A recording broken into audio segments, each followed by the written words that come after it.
It's hard to defend the Baldwins series after this 2.5-minute scene. I will explain everything. Never miss this video. Please subscribe to the channel. It is difficult to defend after watching the first 3 episodes of The Baldwins because of a crucial 2.5-minute scene. As soon as the trailer for this new reality show, which stars Alec Baldwin, his wife Hilaria, and their 7 kids, appeared online, it was criticized.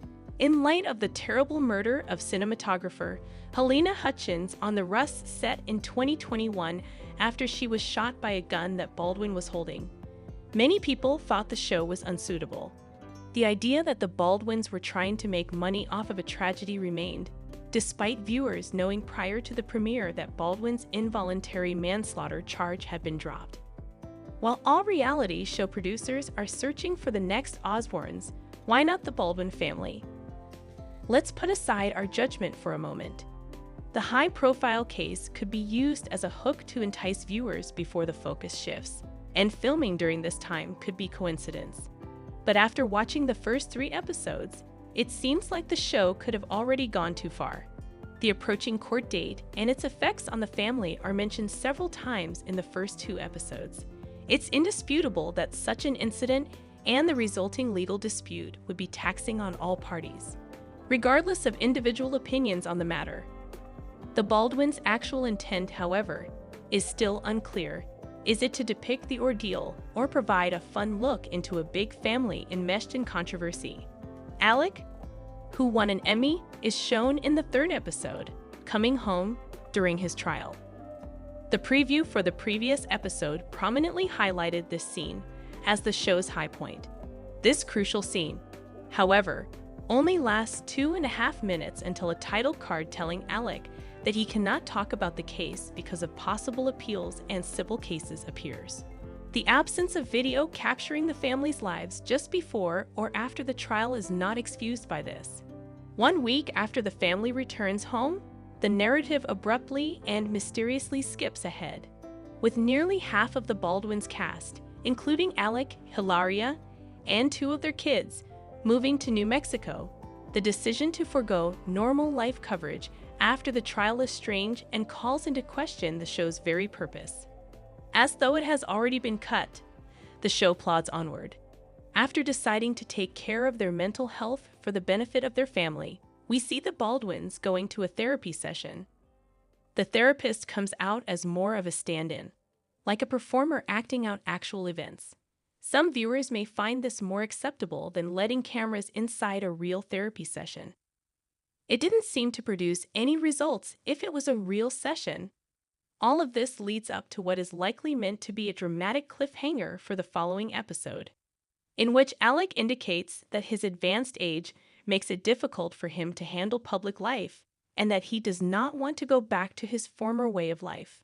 He states in the promo for the next episode that he wants to take care of his family and be left alone. If this statement weren't being shown by a large camera team, it could seem more plausible.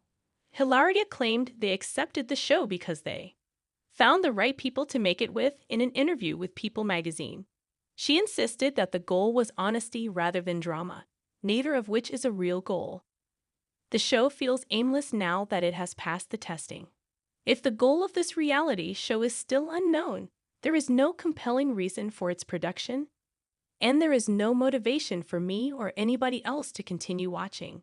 Then it seems like those early comments on social media were correct all along. Alec Baldwin sparks outrage for saying his New York City penthouse is too small. Outrage has been generated by Alec Baldwin's complaints on the size of his home.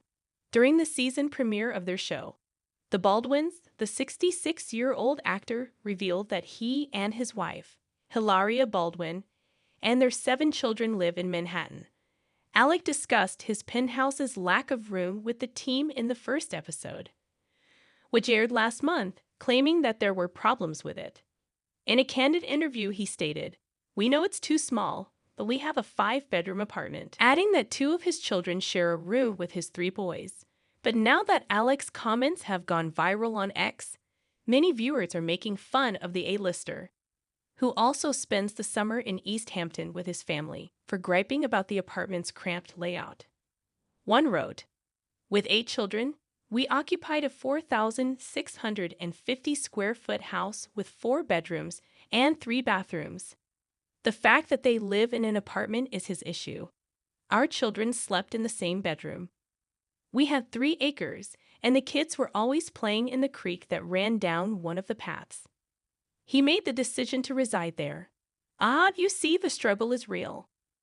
A third tweeted in jest, "Alec Baldwin was a poor man who had to live in a 6,000 square foot opulent stronghold in one of the world's most costly cities. How does he handle things? The unfairness, the pain."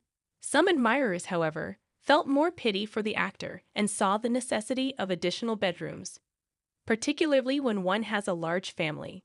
One person wrote, "My wife and I raised 3 children in a 1,300 square foot, 3-bedroom, 1-bathroom home. The poor guy simply needs more room.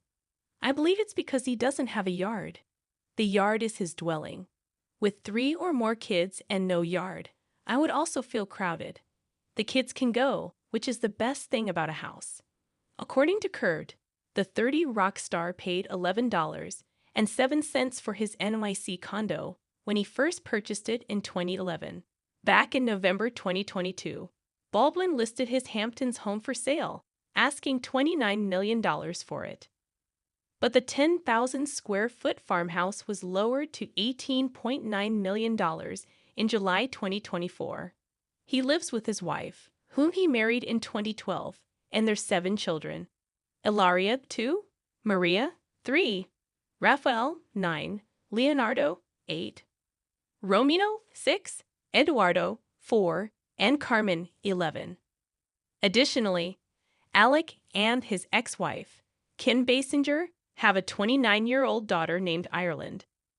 Hilaria also said during the Baldwins debate that she was unaware of the meaning of a prenuptial agreement prior to signing it and getting married to Alec. In a sit-down interview with his wife, Alec stated, "I said, let's have a prenuptial agreement after my first marriage. It didn't make her happy." Hilaria added that she found the prenuptial request to be a little awkward.